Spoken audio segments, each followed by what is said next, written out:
उनसे बात करेंगे। राजस्थान में जिला परिषद के चुनाव चल रहे हैं और भाई साहब भी सब तरफ आदिवासी एरियो के अंदर फलासिया, झाड़ोल, घोगुंदा सब तरफ आप दौरा कर रहे हैं।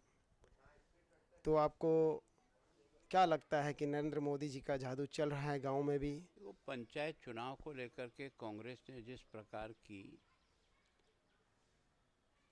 रचना की वो स्वयं अपने आप में एक बहुत दुखद है।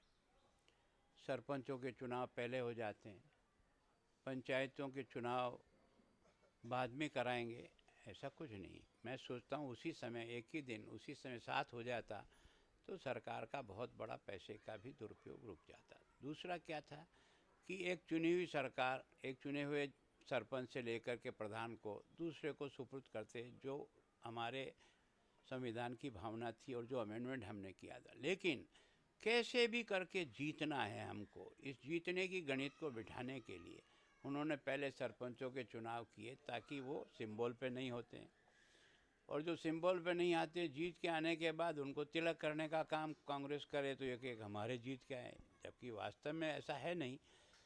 अगर उसी समय ये पंचायत समितियों के साथ हो जाता तो इनका सारा नक्शा साथ में, लेकिन नहीं, इन्होंने कोशिश की कि पंचायत चुनाव जिस तरह से बिना सिंबल के किए वैसे के वैसे ही प्रधान, पंचायत समिति और जिला परिषद का चुनाव कराने की इनकी मंशा थी। ये तो था कि हमारे यहाँ के चुनाव आयोग ने तारीख घोषित कर दी और चारों खाने चित हो गए। अब जो कुछ भी मैं देख रहा हूँ, अब तक मैंने कई पंचायत चुनाव, वास्तव में गांव की सरकार कोई है तो यही पंचायत राज है। और पंचायत राज को अगर किसी ने ताकत दी तो भैरव सिंह जी के समय से लेकर के जो संविधान संशोधन राजीव गांधी के टाइम पे हुआ उसके आधार पर इन्हें पंचायत राज को बहुत मजबूती मिली।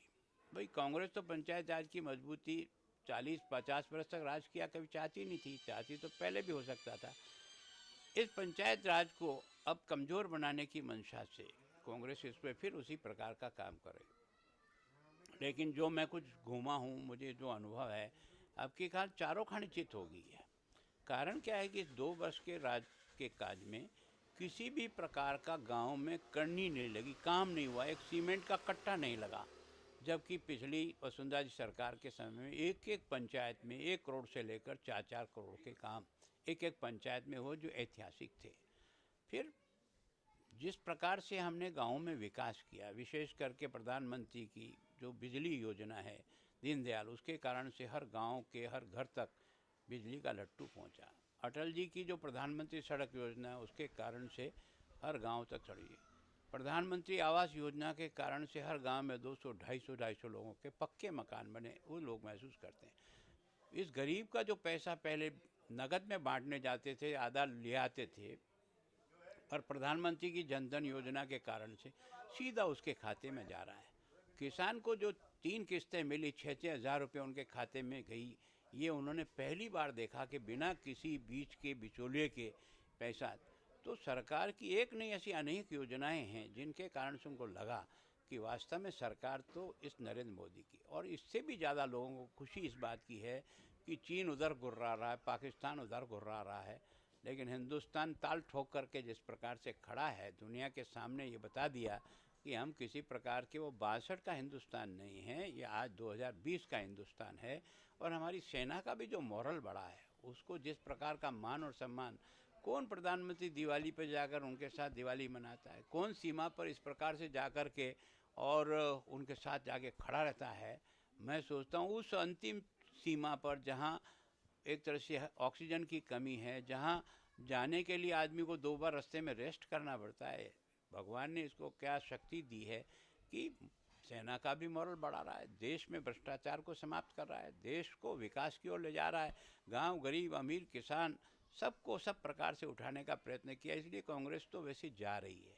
अब बची कहाँ, अभी बिहार में 19 आए, 243 में तो आप अंदाज लगा सकते हो जितने उपचुनाव हुए उस समय से कांग्रेस साफ हो गई।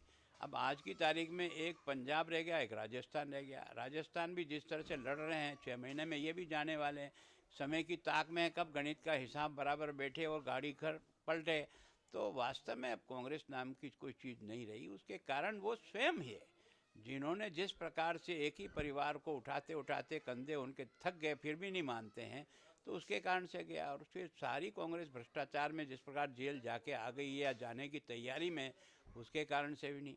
फिर जनता के लिए कोई ऐसा काम नहीं किया जो उसके जीवन को ऊपर उठाए। केवल वोटों की खेती पकाने के लिए समय समय पर धोखेबाजी करने का काम, कभी देश की अखंडता का नारा लगाया, कभी गरीब हटाने की नारा लगाया, कभी और कोई नारा लगा करके वोट लेने का काम किया। और राजस्थान में 10 दिन में कर्जा माफ़ करेंगे, सब बच्चों को 3500 रुपया बेरोजगारी भत्ता देंगे और खेती कमा ली। लेकिन अब चारों खाने चित है, इसलिए गांव के लोग समझते हैं। अब मैं सोचता हूँ गांव का आदमी ज़्यादा समझदार है। अब की बार मेरे को ऐसा लगा कि अपने आप वातावरण ऑल आउट भी हो जाए ना तो कोई आश्चर्य नहीं होगा। मैं इस ट्राइबल एरिया में जो घूमा हूँ 2 दिन, मुझे ऐसा लगता है कि ऑल आउट होने की स्थिति भी बन सकती है अगर हमारे सब लोग बहुत अच्छी तरह से प्रयत्न करें तो। बाकी निश्चित कांग्रेस का बेड़ा गर्क होना है, ये तय बात है। आज कुछ विश्वस्त मतलब खबर आ रही है कि प्रधानमंत्री जोधपुर के अंदर बॉर्डर पे जाने वाले हैं, सारे सैनिकों के साथ अपनी दीपावली मनाने वाले हैं, राजस्थान के अंदर आने वाले हैं, तो आप उनके लिए क्या संदेश देंगे? देखो, हम प्रधानमंत्री जी का बहुत ही धन्यवाद और आभार ज्ञापन करें। मैं ऐसा सोचता हूँ कि जिस प्रकार से देश की सुरक्षा पर हमारे सैनिक जिस बहादुरी के साथ खड़े हैं और अपनी जान कुर्बान करने के लिए भी तैयार हैं, और उसका कारण है प्रधानमंत्री ने भी उनके साथ वैसा ही हिम्मत बढ़ाने का काम किया, उनके साथ खड़े रहने का, उनको सम्मान, एक रैंक एक पेंशन की योजना, हर प्रकार से उनको इस प्रकार के साधनों से संपन्न करना चाहिए, हथियारों से संपन्न करना चाहिए। उनका मॉरल बड़ा है। और प्रधानमंत्री जी पिछली बार भी दीपावली उनके साथ मनाई और अब की बार भी दीपावली उनके साथ मनाएंगे। और ये सौभाग्य है कि अब की बार राजस्थान में तनोट माता के दर्शन करेंगे और वहाँ से अपने सारे सैनिकों के साथ प्रेम बांटेंगे। और तनोट माता का मंदिर वो ऐतिहासिक मंदिर है जहाँ 200 बम गिरे तो ज़रूर थे पर फटा एक भी बम नहीं था। ये भी कोई न कोई इस देवी का आश्चर्य है कि मैं सोचता हूँ कि 200 में से कोई तो फट ही सकता था लेकिन एक भी नहीं फटा। तो वास्तव में कोई तो भी इसी ईश्वरीय शक्ति है इस देश में जो इस बात को तय करती है कि हमारे यहाँ ये जो देश की सुरक्षा होती है ये वास्तव में प्रभु की रचना के आधार पर हम सब लोग मेहनत करते हैं और उसका परिणाम आता है। एक प्रश्न मैं भाई साहब से करना चाहूँगा कि अमेरिका के राष्ट्रपति बराक ओबामा ने अभी जो अपनी किताब लिखी बुक्स के अंदर राहुल जी के लिए जो लिखा है, राहुल गांधी के लिए, उससे आप कहाँ तक सहमत हैं? देखो, मैं सोचता हूँ कि मैं सहमत नहीं है, सारा देश जो भी उनको सुनता है समय समय पर, उससे सभी उनकी उनकी क्षमता पर समझते हैं। कुछ बोलते हैं, कुछ नहीं बोलते हैं। गली गली में शोर है, चौकीदार चोर है। अब यार मैं सोचता हूँ कि जिसमें से जिसकी पार्टी के कई लोग जेल की शिक्षों में रह के आ गए हैं और कुछ जाने की तैयारी में हैं, वो देश के प्रधानमंत्री को चोर कहता है जिसकी बदन पर साला एक काला धब्बा कोई नहीं लगा सकता।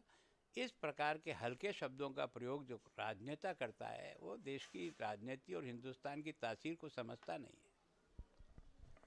ये थे हमारे साथ भाई साहब, गुलाब जी भाई साहब। दीपावली के मौके पर कई विषयों पर चर्चा की है। आपका बहुत बहुत धन्यवाद। आपको दीपावली की हार्दिक शुभकामनाएं। द कलर्स 18 उदयपुर न्यूज़ को सब्सक्राइब करें और हमेशा अपडेट रहिए।